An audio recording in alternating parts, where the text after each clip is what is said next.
খাগড়াছড়ির মাটিরাঙ্গা সেনা জোনের উদ্যোগে মোহাম্মদপুর বড়ঝোলা এলাকায় ৩,০০০ মানুষের যাতায়াতের পথ সুগম করার লক্ষ্যে নির্মিত একটি কাঠের অস্থায়ী ব্রিজ উদ্বোধন করা হয়েছে। বৃহস্পতিবার মাটিরাঙ্গা সেনা জোন অধিনায়ক লেফটেন্যান্ট কর্নেল কামরুল হাসান ব্রিজটির উদ্বোধন করেন।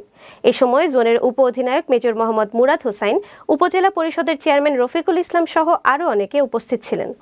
এছাড়া জোনের আওতাধীন শিশকবাড়ি আর্মি ক্যাম্প এলাকায় অসহায় দরিদ্র ব্যক্তিদের চিকিৎসার জন্য আর্থিক অনুদান, পরশুরাম ঘাট আর্মি ক্যাম্প এলাকায় ঘর নির্মাণের জন্য ঢেউ টিন প্রদান করা হয়।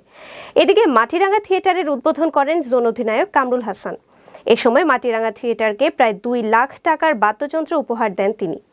এছাড়া মন্দির সংস্কারে আর্থিক অনুদান, মাটিরাঙ্গা জোন কর্তৃক পরিচালিত কম্পিউটার ও সেলাই প্রশিক্ষণ সেন্টারের সার্টিফিকেট ও পুরস্কার প্রদান করা হয়। এ সময় জোন অধিনায়ক বলেন, এলাকার উন্নয়নে সেনাবাহিনী বিভিন্ন ধরনের উন্নয়নমূলক কর্মকাণ্ড পরিচালনা করে আসছে। ভবিষ্যতেও এ ধারা অব্যাহত থাকবে।